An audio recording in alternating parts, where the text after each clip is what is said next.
Listos, ya estamos aquí en esta mesa de periodismo correspondiente al 23 de octubre de 2023. Gracias por acompañarnos y está con nosotros Federico Bonazo. Federico, buenas tardes. Julio, ¿cómo estás? Qué gusto saludarte a ti y a Jorge, esperando la aparición de Frausto. Ya debe estar ahí por llegar Salvador Frausto. Jorge Meléndez, buenas tardes. Hola Julio, buenas tardes y un abrazo a ti, a Federico Bonazo, a la producción y a la audiencia que fue sumamente generosa ayer con todos nosotros y sin ella estaríamos perdidos. Entonces un abrazo en especial a ellos que nos dieron una tarde. No vimos a Federico, lo extrañamos, pero fue una tarde verdaderamente magistral. Gracias, Jorge. Gracias. Federico, ¿cómo estás? ¿Cómo vas viendo, antes de que entremos a los temas nacionales, cómo vas viendo lo sucedido en las elecciones en Argentina? ¿Qué trascendencia? ¿Qué hay que ver? Hay quienes ya están echando campanas al vuelo diciendo, pues no avanzó Milei, quedó en segundo lugar, pero faltan los ajustes, las alianzas, y ahí es donde se va a definir mucho en la segunda vuelta, que será el 19 de noviembre. ¿Cómo vas viendo todo el tema, Federico? Sí, lo decía también Pablo Iglesias con su capacidad de síntesis. Habría que clonar a Pablo Iglesias y colocar un Pablo Iglesias en cada mesa de discusión, porque el tipo les daba una lección a varios periodistas argentinos con los que transmitió ayer la jornada electoral de la primera vuelta, que tendrían que hacer replantear a muchos colegas dónde están parados. Bueno, pero no todo el mundo tiene el talento, el poder de síntesis y la formación política que tiene el ex vicepresidente del gobierno español. Pablo Iglesias es un tipo que no solo piensa bien o se ha dedicado ahora al periodismo y a la importante resistencia en las redes, en los medios, a las narrativas corporativas que traen una agenda muy clara, sino que aparte es un cuate que trae una formación política, entonces sus análisis son brillantes. Y él dijo varias síntesis, una de ellas fue, si ahora en la segunda vuelta gana Milei, lo de hoy será una anécdota. El relajamiento, la alegría, los festejos de hoy serán una anécdota, y entonces los invitaba a que no hicieran lo que hizo Milei, que fue confiarse. Yo creo que Javier Milei, tras el resultado de las internas argentinas llamadas PASO, se confió muchísimo y maniobró pésimamente. O sea, hay otros analistas también muy inteligentes que han dicho, denle a Milei el tiempo suficiente y se va a autodestruir. Porque no pudo dejar tontería por hacer Milei. El impulso bestial que había tenido y que se había concretado en el resultado de las PASO se ponchó bastante. Tampoco es que se ponchó y él haya perdido apoyo. Ojo, eso es un análisis importante. Milei se queda donde estaba, en ese 30% de la intención de los electores argentinos. La que pierde es Patricia Bullrich, es decir, el macrismo. Es una elección pésima para ellos. Aquí te das cuenta que a veces el pragmatismo político tiene sus consecuencias impensadas, que no hay en política una acción o una causalidad que te permita anticipar con demasiada certeza lo que va a ocurrir. Y escogió el macrismo al que se parecía más a Milei. Y yo creo que si se hubieran distinguido con Rodríguez Larreta, que era el otro candidato que tenía el macrismo, que pugnó con Bullrich por la interna del macrismo, hubieran tenido muchas más chances. Ese Rodríguez Larreta, derrotado en las internas, es el fiel de la balanza, de alguna manera, de lo que vamos a ver en segunda vuelta. ¿Por qué me atrevo a decir esto? Porque está muy cercano a Massa, el ganador del kirchnerismo, que es un kirchnerismo que tenemos que entrecomillar, ojo, porque se ha apartado muchísimo de Cristina, de la cámpora, de la juventud kirchnerista, de cualquier cosa que huela a kirchnerismo, porque la segunda vuelta va a ser también una suerte de plebiscito, pro-anti. Volvemos al binarismo. Había partido en tres, pero la segunda vuelta nos regresa a un escenario binario donde los que odian al kirchnerismo van a votar al loco que sea, en este caso el loco de Milei. Entonces, ¿dónde irán los votos del macrismo? Esos son votos que van a decidir la próxima elección. la izquierda que sacó muy poco, un 2.6, más el otro candidato Schiaretti, en conjunto van a aportar un 9, un 10% que va seguro al candidato Massa, el candidato de ese peronismo, entre comillas. Eso le daría ya una plataforma bastante alta. ¿Cómo se va a dividir el 23-25% de votos que tiene el macrismo? Bueno, Rodríguez Larreta, más cercano a Massa que a Milei, quizás le aporte un número clave de ese 25% a Massa, para poder detener ya definitivamente en segunda vuelta el avance de Milei. Lo cual es, la palabra esperanzador creo que no cabe, lo cual es deseable en términos de realismo, porque este delirante traía además una agenda, o trae, ojo, no hablo en pasado, trae una agenda represora, pero Massa no ilusiona a nadie que sepa quién es, lo que representa políticamente. Massa es como si la 4T dijera nuestro candidato va a ser Carstens, ¿no? O sea, es una suerte de impostor que ocupa ese espacio con su cierto talento político, pero que no va a ser ningún desafío en serio al FMI. Y si no se desafía al FMI y a los fondos buitres, esta especulación financiera que tiene sometida a la Argentina hace tanto tiempo, que hay una deuda aproximadamente de 16,000 millones de dólares, no va a levantar nunca el poder adquisitivo de grandes porciones de la población en Argentina. Claro. Bien, Federico, muchas gracias. Bienvenido, Salvador Frausto, que ya está por aquí. Salvador, ¿cómo estás? Muy bien, Julio. Un gran gusto arrancar la semana con ustedes. Federico, Jorge, un abrazo. Gracias. Igualmente, gracias. Jorge Meléndez, ¿cómo has visto el resultado de esta primera vuelta en Argentina? Ya Federico Bonazo ha hecho una disección muy interesante de lo que va sucediendo y las perspectivas que hay, pero bueno, ¿qué hacer frente a cuadros como estos en los cuales hay, por una parte, esa polarización de posturas políticas y por otra parte también la impostura de candidaturas que hacen el espejismo de que la izquierda o los movimientos progresistas crean que avanzan postulando candidatos que no les son propios ni van a seguir sus líneas esenciales, pero por el triunfo electoral en lo inmediato? ¿Qué tanto el pragmatismo va condicionando nuestra realidad? Jorge Meléndez.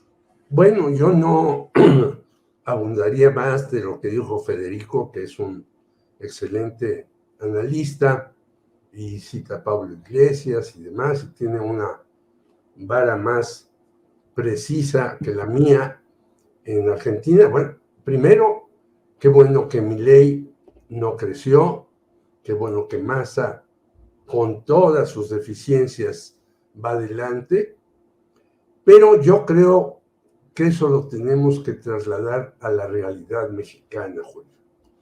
Entonces, por eso no voy a repetir lo que dijo Federico muy correctamente, sino referirme a que en México debemos tomar esas lecciones para no andar inventando candidatos que a la mera hora nos resultan totalmente perjudiciales. ¿Y a qué me refiero? Pues todo el mundo lo sabe, a la contienda que hay en la Ciudad de México entre Omar García Harfuch, que por cierto hoy un columnista lo exonera prácticamente de cualquier responsabilidad que haya tenido en Ayotzinapa, uno de estos columnistas muy reconocidos dentro de su órbita, pero muy bien pagados por otras agencias.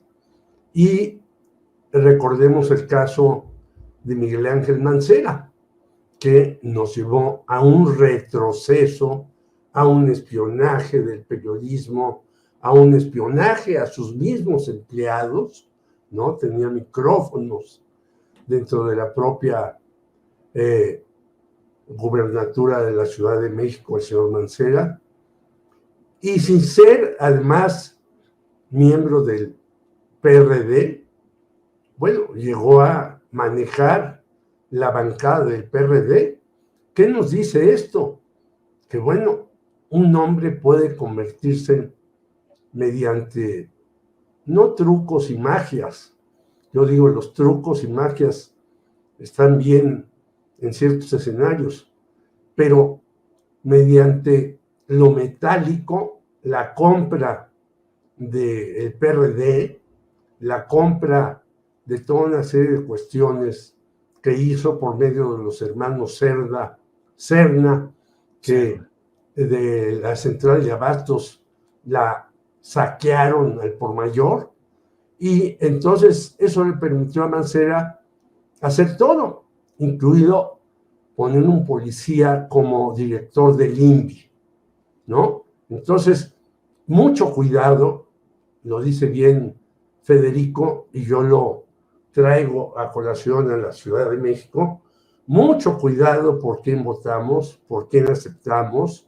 por quién impulsamos, por dónde nos vamos, porque si en realidad no tenemos, creo yo, y el propio Andrés Manuel lo ha dicho, que él pues no es un hombre de izquierda, que él es un hombre progresista, de avanzada, etcétera.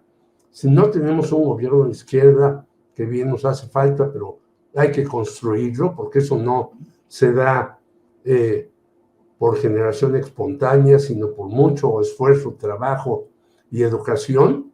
Hay que ver lo que pasa en países como Argentina, que bien dice Federico Bonazo, que pues realmente es un país saqueado con un gobierno o con otro por los fondos buitres. Aquí en México no tenemos afortunadamente ese problema, lo íbamos a tener y todavía tenemos que salir adelante con Pemex, con la Comisión Federal de Electricidad y con toda una serie de cuestiones que desde Miguel de la Madrid fue dándole el gobierno a la empresa privada, y ahí siguen haciendo destropicios como en el río Sonora, que después de tantos años se va a llegar a un acuerdo con el señor Germán Larrea para tratar de pues reponer algo. Yo creo que no mucho de lo que ya se hizo daño a los ríos de allá de Sonora, pero ojo, si no apoyamos y votamos y lanzamos a los candidatos requeridos, podemos irnos, como dice Federico, a un argentinismo en el peor sentido de la palabra. Sí. Gracias, Jorge. Salvador Frausto, ¿qué opinas del tema de Argentina, que ya más o menos lo han abordado Federico y Jorge?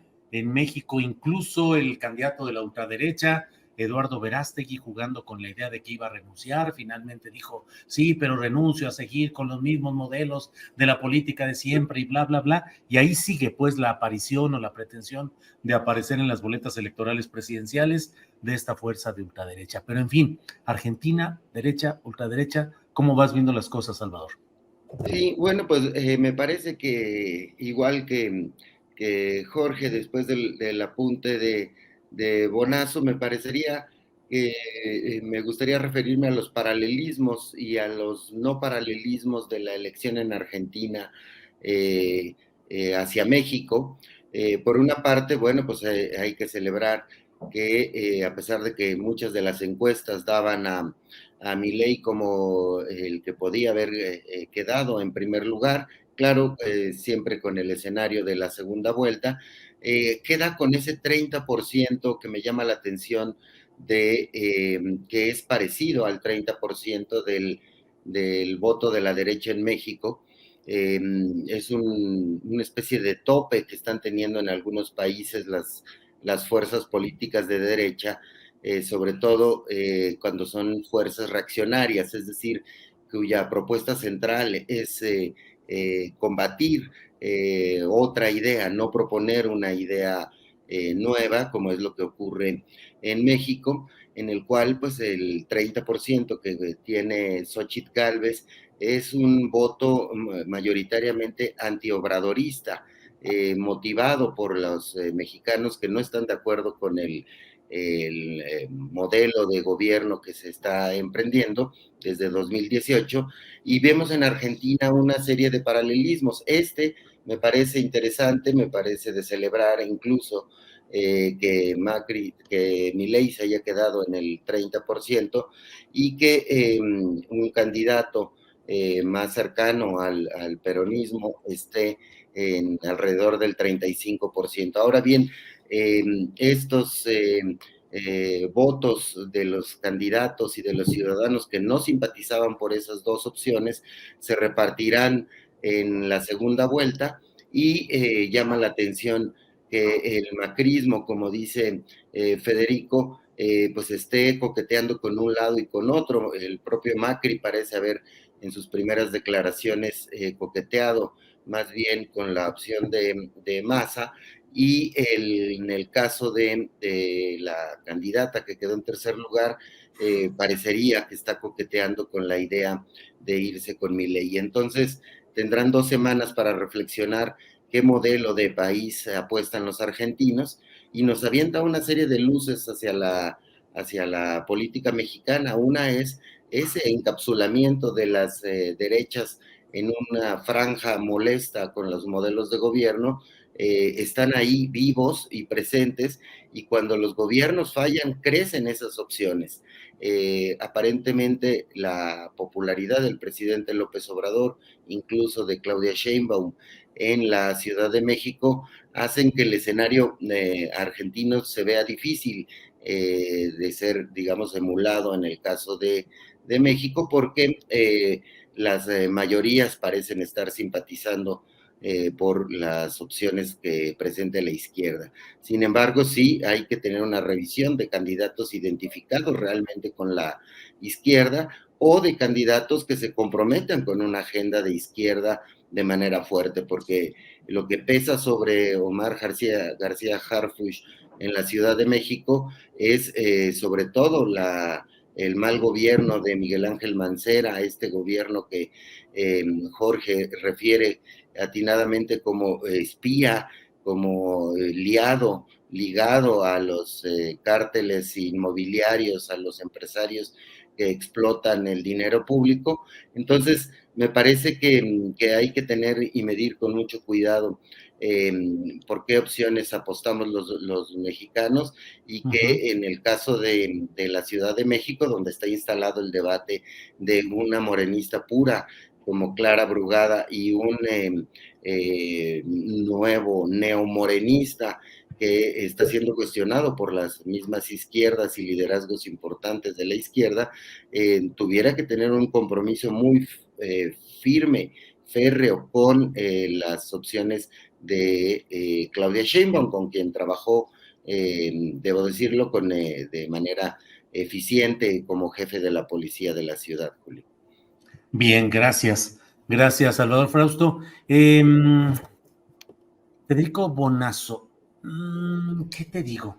De pronto el escenario político está centrado hoy en una nueva defensa de una institución como es el Poder Judicial de la Federación. Quiero decir de nuevo, porque ya antes hubo otro movimiento social, electoral, político, en defensa del Instituto Nacional Electoral. Ahora es el Poder Judicial de la Federación. Hubo marchas en la Ciudad de México, en otras ciudades. El presidente de la República pues ha mantenido una postura de denuncia de las irregularidades, los privilegios que entiende que se derivan de fideicomisos que están buscando ser extinguidos por el Poder Legislativo, y la ministra presidenta de la Corte, la señora Norma Piña, va a reunirse con senadores de oposición para hablar sobre estos temas. ¿Cómo vas viendo este escenario en el cual a veces asoma el riesgo de esas guerras judiciales con propósitos de desalentar o incluso desbancar movimientos progresistas? Federico.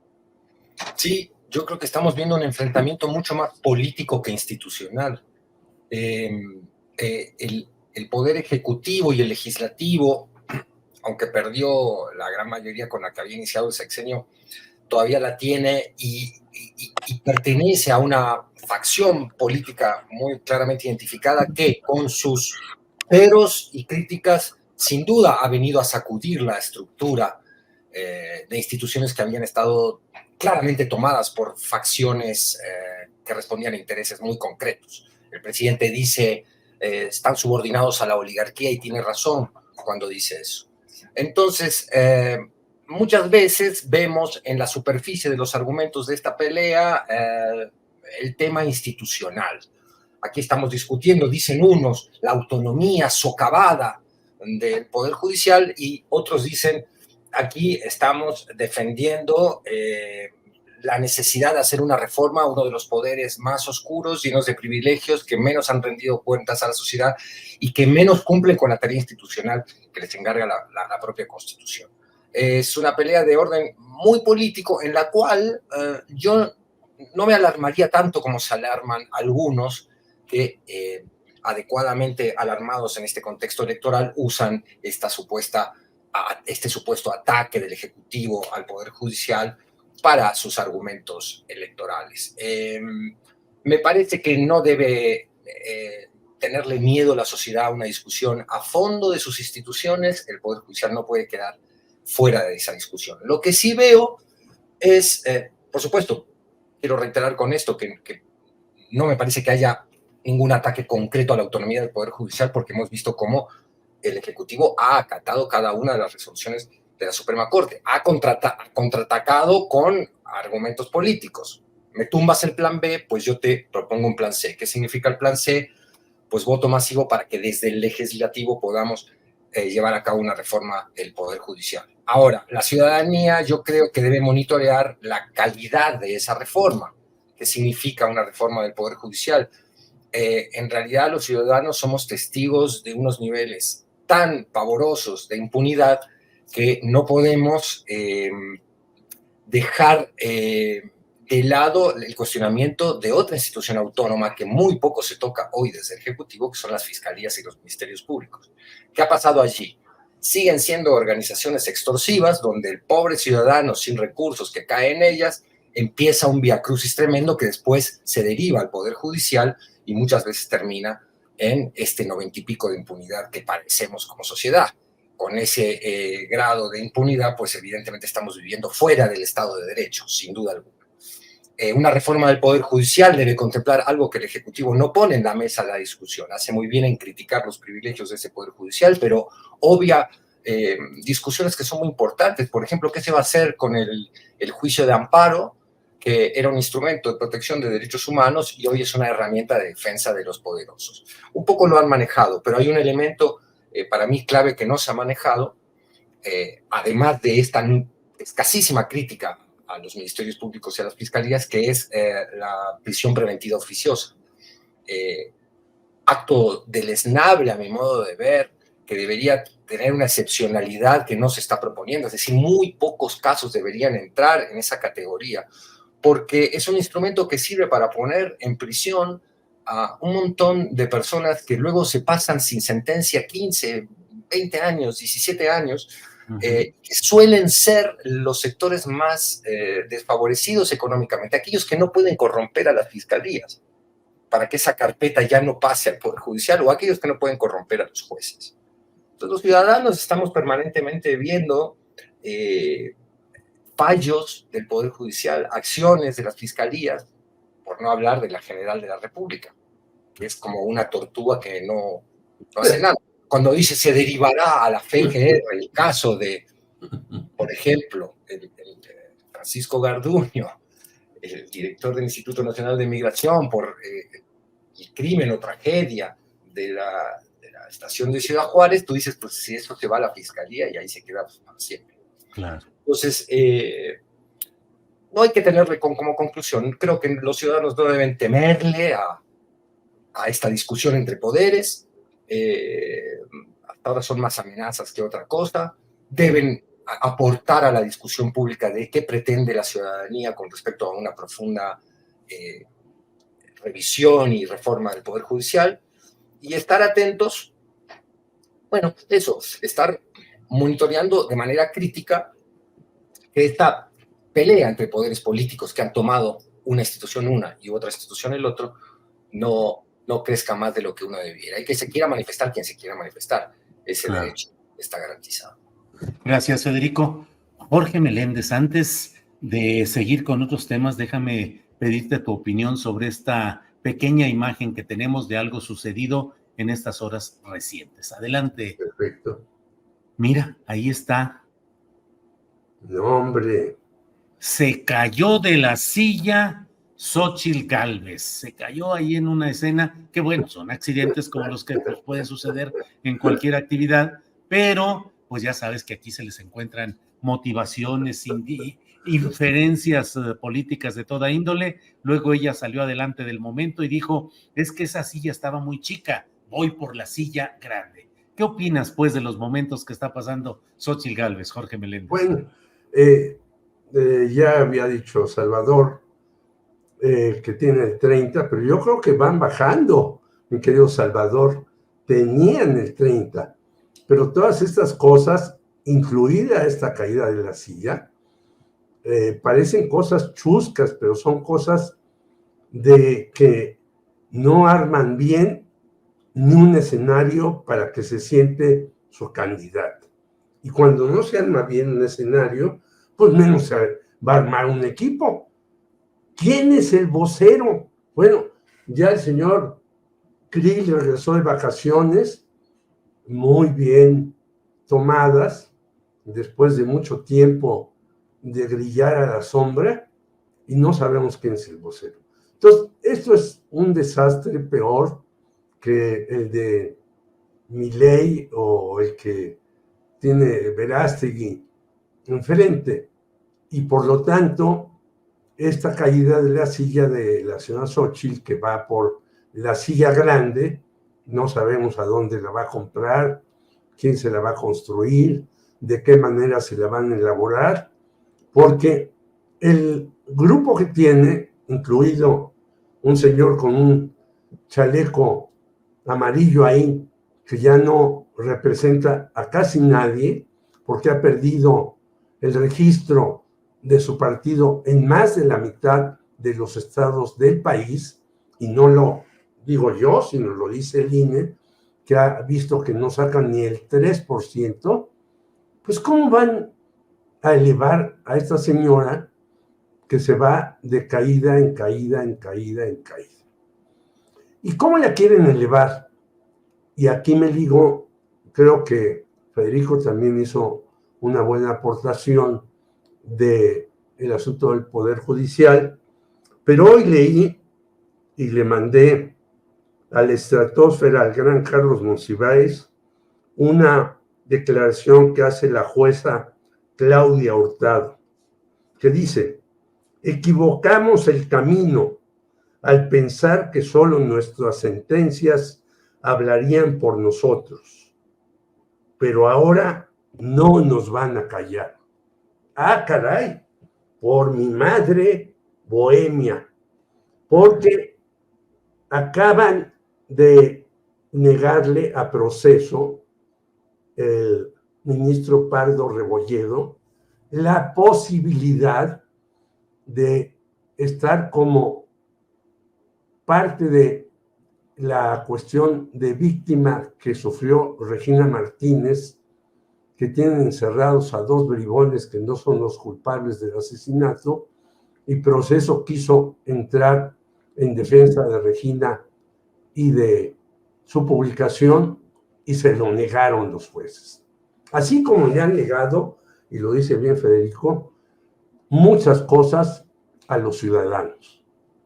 Yo he visto realmente cosas deprimentes en los juzgados, porque además he sido parte de juicios contra Mario Marín, por ejemplo. Y entonces tú ves cómo le reparten dinero al secretario del juzgado para que tenga a tiempo determinados documentos, y cuando tú llegues no sea una visita estéril. Yo he visto cómo hay asuntos de casas que rentan personajes y se quieren quedar con ellas, que tardan años en desalojar a las personas de ahí. Y podría ser una lista larguísima. Entonces, señora jueza Claudia Hurtado, si sus sentencias hablan por ustedes, pues hablan muy mal, porque las sentencias a favor de los narcotraficantes son favorables a estos señores que reparten dinero a montones. Entonces, la caída de la silla, yo la digo con esta defensa de estos partidos, dos impresentables total y absolutamente, y uno a donde los personajes más valiosos como Damián Cepeda y muchos más ya no están de acuerdo con la dirección panista. Ven el señor Marco Cortés a un títere de intereses de Claudio X González. Bien. Entonces, esta caída de silla tiene que ver con la caída de este frente que no levanta y creo que no levantará más. Gracias, Jorge. Salvador Frausto. Salvador, pide licencia por 6 meses Samuel García, gobernador de Nuevo León, porque dice abiertamente que quiere estar peleando por la candidatura presidencial. ¿Qué lectura le das a esto, Salvador Frausto? No pareciera que sea una ocurrencia, una travesura, algo impensado. ¿Y esto qué implicaría? ¿Que Marcelo Ebrard queda fuera de las expectativas de Movimiento Ciudadano o queda de que podría haber una final interna en Movimiento Ciudadano para elegir entre Samuel García y eventualmente a Marcelo Ebrard? ¿Qué lectura le das a esta solicitud de Samuel García, Salvador? Sí, bueno, pues me parece que es una señal de que Samuel García va con la mayor cantidad de apoyos como el aspirante presidencial de Movimiento Ciudadano que se elegirá en noviembre. ¿Por qué? Porque es una gubernatura muy importante en Nuevo León, con varios pendientes, sobre todo uno personal muy importante para el gobernador Samuel García, a un gobernador, es el tema de Tesla, que se metió en una desaceleración, digamos, del proyecto con las declaraciones de Elon Musk de que iba a esperar las condiciones del mercado internacional para poder observar con detalle cómo cumplía con el compromiso de poner una planta de Tesla en Nuevo León. Ese es un proyecto muy, muy importante para el gobernador Samuel García, y si decide tomar una pausa para buscar la candidatura, y él siendo un nativo, digamos, de Movimiento Ciudadano, con los respaldos de buena parte del partido y con recursos suficientes como para poder competir por ese puesto, me parece una señal de que las posibilidades de Marcelo Ebrard, aunque Dante Delgado dice que es la opción externa y Samuel la opción interna, se reducen muchísimo en el caso de Movimiento Ciudadano. Me parece que ahí está cantado que va a ser Samuel García el que tenga los apoyos internos. Me parece muy riesgoso para Marcelo Ebrard someterse a una segunda competencia y con la probabilidad de no ganarla. Sería una tumba política para Marcelo Ebrard. Lo que me sigue llamando la atención en el caso del frente opositor, del frente integrado por PAN, PRI y PRD, es que siguen sin nombrar formalmente coordinador de campaña a Santiago Krill ni voceros. Parecería que ahí le dejan una vela prendida a Marcelo Ebrard, probablemente ya no como una opción presidencial, sino como una opción para algún otro puesto político, una senaduría, ese mismo puesto vacante que está de coordinador general de la campaña accidentada de Xóchitl Gálvez, que bueno, pues sigue hasta en este tipo de asuntos desafortunados de caerse en una silla, pues sigue acumulando tropiezos en el imaginario mediático, ¿no? Entonces, sí me parece que Samuel García iría fuerte por este asunto, y que las posibilidades de Marcelo se van reduciendo y que terminaría aceptando o en Morena con disciplina algún tipo de opción que le den ahí adentro, porque no se le ve por dónde más pueda crecer las opciones. Esta jugada o esta movida del Movimiento Ciudadano confirma, y además las encuestas tienen bien posicionado en el rango en el que busca Movimiento Ciudadano, en 6-10% del electorado que es, digamos, la tradición en la que suele competir Movimiento Ciudadano, su apuesta será hacia 2030, teniendo ya a Samuel García y a Luis Donaldo Colosio con más años de carrera en esta vida política que es necesaria muchas veces para poder competir por puestos tan grandes como la presidencia de la República, Julio.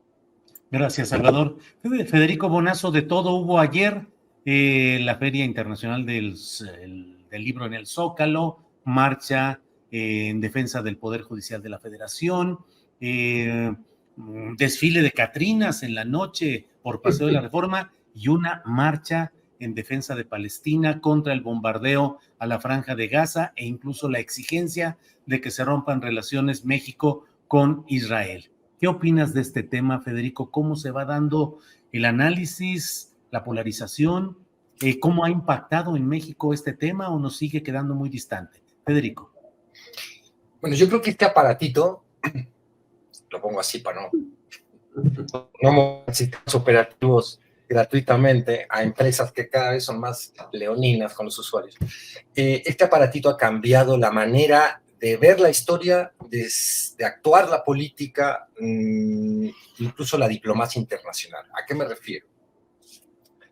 Mientras los constructores de narrativas que justifican los genocidios, el saqueo de los países, la brutalidad internacional, la violación permanente, brutal, inescrupulosa del derecho internacional, como es el caso del gobierno de Israel contra el pueblo palestino desde hace muchísimas décadas, porque hay gente que está empezando a contar la historia nada más de lo ocurrido el sábado 7 de octubre con la ingreso de fuerzas de Hamas a territorio de colonos, porque no podemos decir territorio israelí, a territorio ocupado por Israel.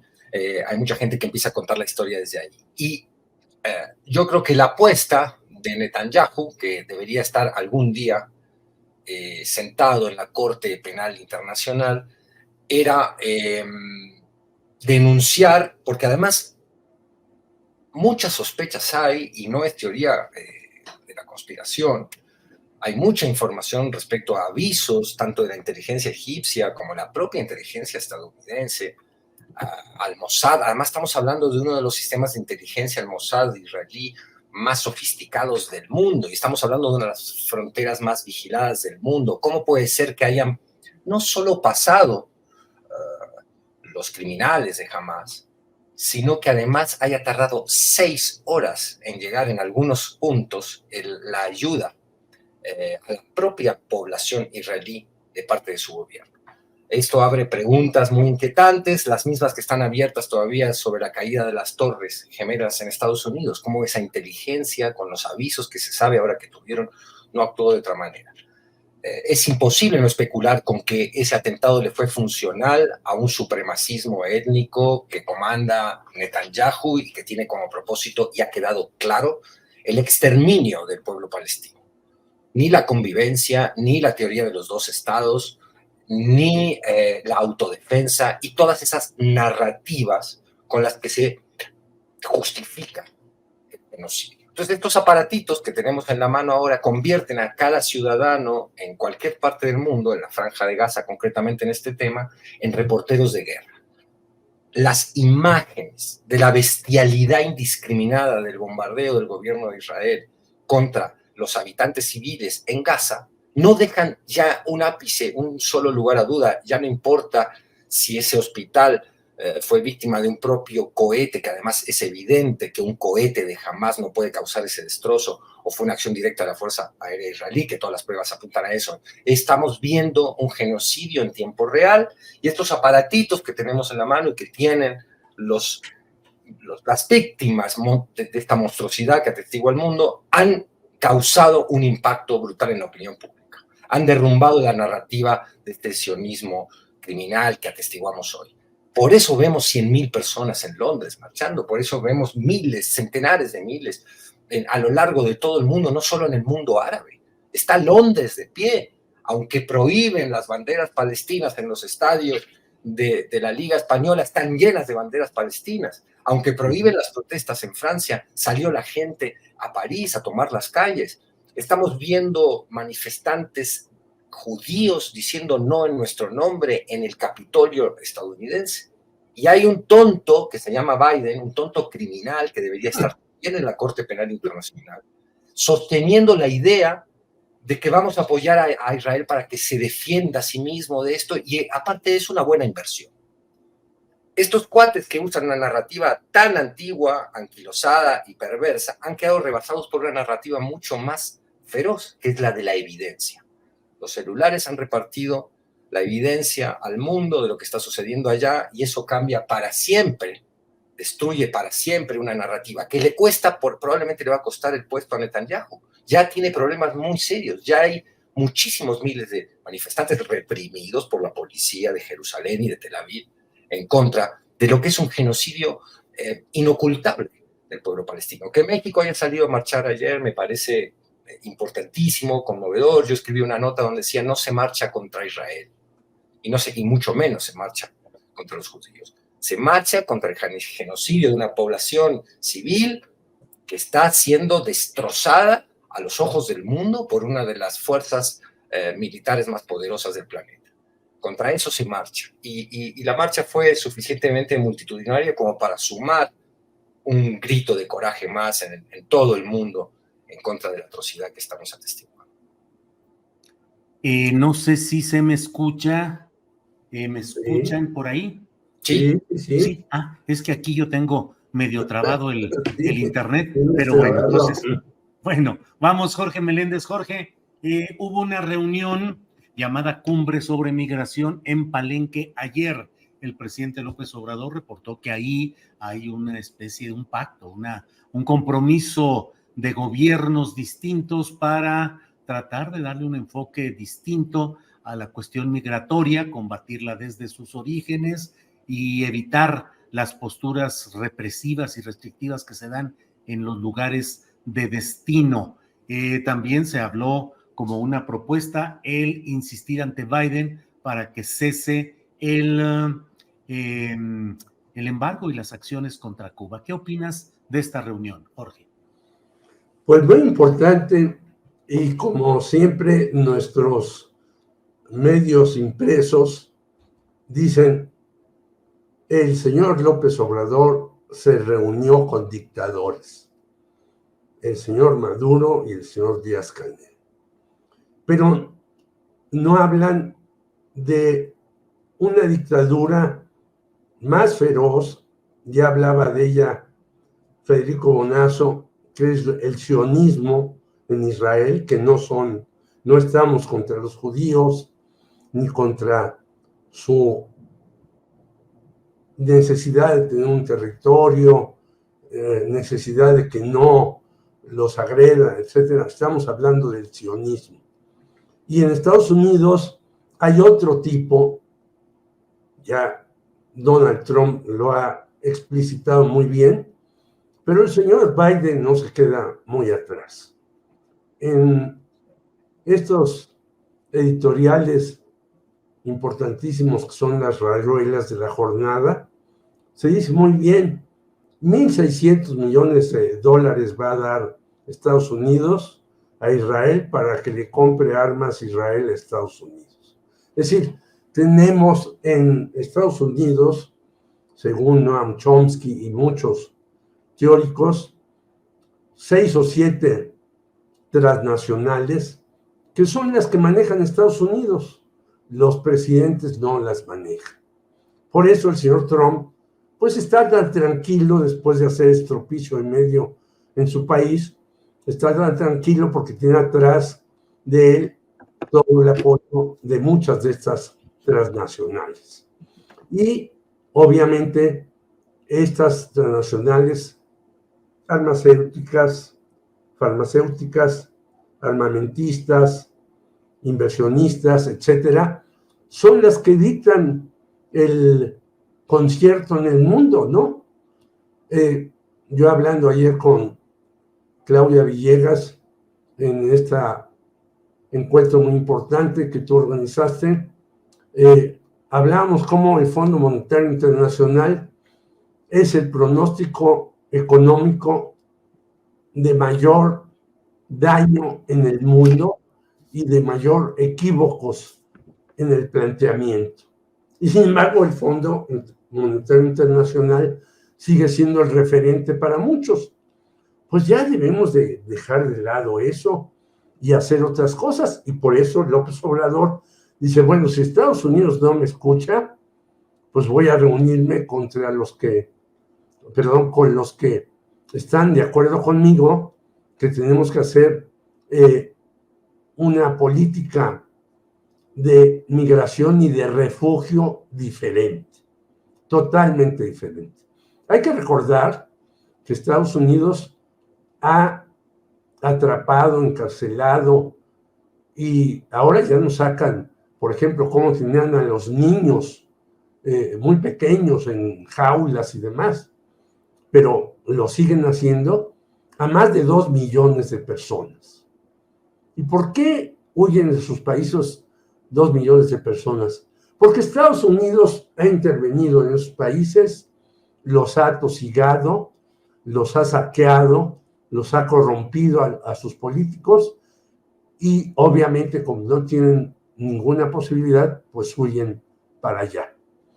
Pero si no reordenamos, no solamente México, sino el mundo, y creo que la cumbre de Palenque es una expresión que desgraciadamente se queda en eso, en una expresión, porque no tiene la posibilidad de llevar a la acción las cosas, de que hay inconformidad en el mundo con un neoliberalismo caótico, opresivo, desgarrador, hijo de muchos conocidos. Por lo tanto, yo creo que este pasito, aunque sea una cuestión declarativa, es importante para México y para Latinoamérica. Bien, Jorge, gracias. Vamos ya en la parte final del programa. Salvador Frausto, ¿qué tema deseas ya como postrecito amplio desarrollar, por favor? Sí, pues podemos ver un paralelismo en las narrativas dominantes, en el caso de las marchas pro Palestina, que es bien interesante. Me parece que, como dijo Federico, vimos marchas en París, en Londres, en Nueva York, en la Ciudad de México, y no es que la gente esté muy, muy involucrada en el conocimiento de fondo de lo que ocurre en el conflicto entre Israel y Hamás, sino que me parece que al revisar el caso de los convocantes a las marchas, a estas marchas que vimos por todo el mundo, incluida la Ciudad de México, hay muchos grupos pacifistas que están buscando defender al débil frente al fuerte, en el caso de una guerra muy, muy desigual. A finales de la semana pasada publicábamos un texto de Temoris Greco en Milenio, en el cual revisábamos las encuestas internas en Israel, que el 86% de la gente en el propio Israel pensaba que era un error de Netanyahu el tema de haber permitido un error de liderazgo que había causado el ataque de Hamás en territorio israelí, y que 56% estaba a la espera de que renunciara o de que se fuera del gobierno después de que termine este conflicto bélico. Y vemos en el caso de distintas partes del mundo que las narrativas dominantes que están incrustadas en los grandes medios de comunicación, incluidos los que trabajamos nosotros, le debemos a la ciudadanía una cobertura más importante, más fuerte sobre estas manifestaciones que están ocurriendo. Y podemos saltar del tema de esta narrativa dominante versus, como decía Bonazo, el celular, las manifestaciones que están saliendo y cómo en redes sociales y en la calle se manifiestan de una manera que no la estamos retratando de manera equilibrada en los medios de comunicación. Podríamos citar también, por ejemplo, el ejemplo del caso de las manifestaciones del Poder Judicial. En ese mismo caso, si uno se atiende a los columnistas, a los principales columnistas, a los principales conductores de televisión, a los medios informativos, parecería que las manifestaciones en favor del Poder Judicial fueron sumamente numerosas e importantes, cuando ahí participaron pues los trabajadores, los sindicalistas, los jueces, y también vemos ahí a los personajes de oposición. Fue una marcha absolutamente política en la cual estaba Sandra Cuevas, estaba Taboada, estaba Mauricio Tabe, estaban personajes de la oposición en una marcha en la cual decían que era a favor de los trabajadores, y sin embargo los políticos de oposición estaban ahí participando en esa marcha para defender los privilegios. Y cerraría este comentario con lo que publica Óscar Cedillo hoy en su columna, cómo hace falta hincarle más el ojo a esos 13 fideicomisos del Poder Judicial, porque los seguros médicos y los beneficios para los trabajadores, según la Auditoría Superior de la Federación, no salen de esos fideicomisos, salen del presupuesto ordinario en el cual se les pagan sus seguros médicos, que son ya un privilegio, digamos, mayor que otras áreas de la administración pública, una serie de salarios mayores que los de otras áreas de la administración pública.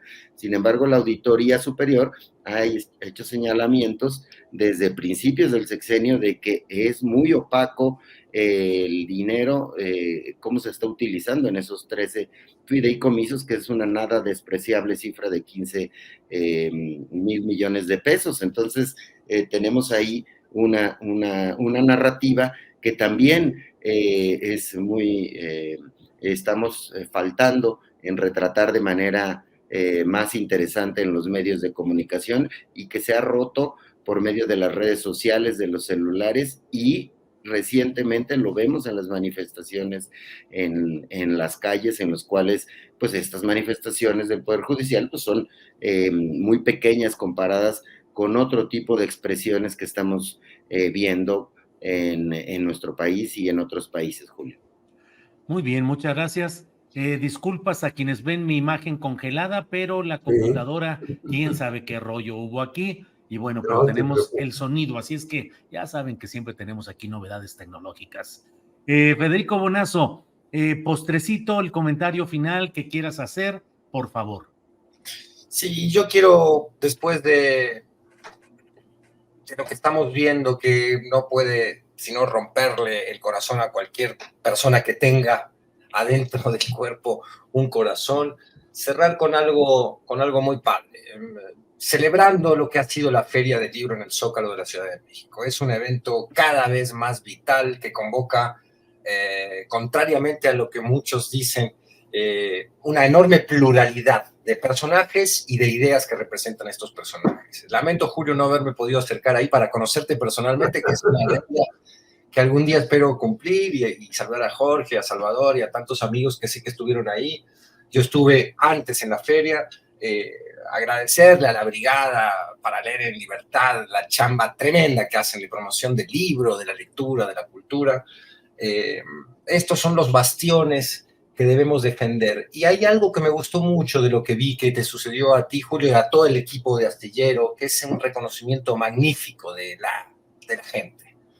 ¿Por qué me gusta, más allá del aprecio que puedo tener por ustedes, por este equipo, que me ha invitado además a hablar tantas veces aquí, más allá del afecto personal y de la comunión de ideas? Yo creo que la sociedad festeja y protege al periodismo inteligente, sabe dónde está la izquierda inteligente, entiende que apoyar a la 4T no significa nada más ponerse unas anteojeras y no deshacer incluso algunos dogmas que vienen de la mañanera. Tu playera buena ondita es mucho más importante en una batalla que también hay que dar, que es contra el crecimiento de un estalinismo vernáculo que no lleva más que a una división muy peligrosa de un movimiento que todavía es el gran movimiento de izquierda, que excede incluso a las siglas de Morena.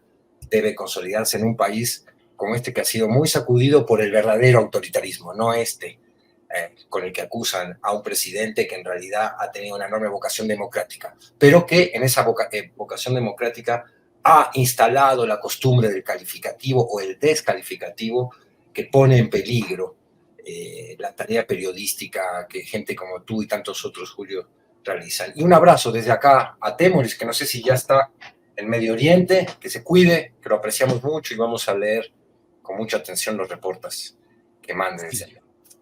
Gracias, Federico, gracias por tus palabras, gracias porque efectivamente más allá de los detalles personales, lo que importa es justamente ese posicionamiento que debemos tener, que mantenemos, que sostenemos, de un periodismo crítico y de ser partícipes desde la inteligencia, la crítica, la honestidad de un proceso de cambio con todos sus avatares y con todos sus flujos distintos, pero que tenemos que participar ahí. Gracias. Y para quienes nos siguen, terminando esta mesa, vamos a tener un videíto de unos minutos con algunos de los detalles más representativos de esta reunión que tuvimos. Serán 7 minutitos, no se asuste, 7 minutitos de una reunión de 2 horas que fue pletórica, que fue desbordante de ánimo periodístico y de participación social. Jorge Meléndez, por favor, postrecito. Pues yo quiero decir que ayer hubo manifestaciones en nuestra Ciudad de México de todo tipo, pro-israelíes, pro-palestinas, incluso el señor López Obrador dijo, a ver, pues que marchen los ministros, y le tomó la palabra a la primera propuesta que hizo López Obrador para el Poder Judicial. El señor Juan Luis González Alcántara marchó. Su primera propuesta que hizo López Obrador, aceptó el reto y marchó. Y no pasó nada. Entre catrinas, entre ferias del libro, hubo una convivencia pacífica, yo lo diría, sin dejar de alzar la voz por lo que estamos en contra. Y en la feria que señala Federico Bonazo, se alzó la voz en contra de muchas cuestiones que no estamos de acuerdo con la 4T, pero con respeto, con profundidad, con precisión. Varios, entre ellos nuestro gran amigo del Estado de México, y fuimos respetuosos con todos, discrepamos de muchas cuestiones y ahí estuvimos todos. Este es un país vital que ha mostrado que puede permitir todo tipo de manifestaciones, y los que estén defendiendo determinada cuestión, pues que lo hagan abiertamente y ya sabremos quiénes son. Y por eso yo saqué esta declaración de esta jueza, pero podría haber sacado muchas otras cosas, y el Poder Judicial es un poder corrompido desde hace muchos años, incluido, y ahí sí un poco discrepo de Federico Bonazo, porque la ley de amparo desde hace muchos años, yo tuve un hermano abogado, servía para amparar a los terratenientes, no a las personas que tenían ejidos y demás, porque no tenían el dinero para contratar a un señor Ignacio Burgoa, muy famoso como el amparista mexicano de los años 70 y 80. Por lo tanto, no importa que Federico y yo discrepemos en alguna cosa, lo importante es que tenemos la posibilidad de decir nuestras discrepancias con respeto, con eficacia y con la profundidad que cada quien puede tener. Un abrazo de verdad sincero a ti y a todos los que estuvimos ahí, y a los que faltaron, pues tendremos que hacer una comida, una cena para invitar a Federico y saludarnos y abrazarnos. Muy bien, Jorge, muchas gracias. Por cierto, antes de irnos, varias personas nos dicen que dónde pueden adquirir los libros que mencionaste ayer en la propia Feria Internacional del Libro. Jorge. Bueno, un libro, como yo lo dije, hay 68,000 ejemplares que no los pone en circulación la Benemérita Universidad Autónoma de Puebla desde hace 2 años. Entonces, pues hay que escribirle a la rectora diciendo, pues ya saque de las bodegas este libro y repártalo gratuitamente, que es lo que nos dijo el anterior rector que iba a hacer, repartirlo gratuitamente. El segundo libro, que son 41 entrevistas, entre ellas una a Víctor Jara, también es de la Benemérita Universidad Autónoma de Puebla, y ahí sí se puede comprar. Ese libro está en el catálogo. Yo voy a tratar, ya que se venza el plazo, de reeditarlo en una editorial que le dé más circulación a estas cuestiones, porque sabemos que muchas veces los libros de las universidades van a la bodega y no a la circulación. Esa es la situación, mi querido Julio. Gracias, Jorge, gracias. Bueno, pues gracias a los tres desde esta instancia mía congelada, pero solo de imagen. Gracias por esta ocasión. Federico, buenas tardes. Gracias, buenas tardes. Abrazo, Gracias. abrazo. Salvador, gracias y buenas tardes. Gracias, buenas tardes. Nada más para confirmar que Temoris Greco ya está volando Sí. en este momento hacia Tel Aviv, Israel, para hacer una cobertura como acostumbra profesional del conflicto bélico por allá, y pues subrayar que él conoce muy bien, como todos sabemos, estos temas, conoce 93 países y ha cubierto varios conflictos armados, y pues se van a poder ser encontrados en las plataformas de Milenio. Muy bien. Ahí lo leeremos, mi querido Salvador. Gracias, Salvador. Gracias. Gracias, Salvador. Hasta luego. Jorge, gracias y buenas tardes. Abrazos a todos.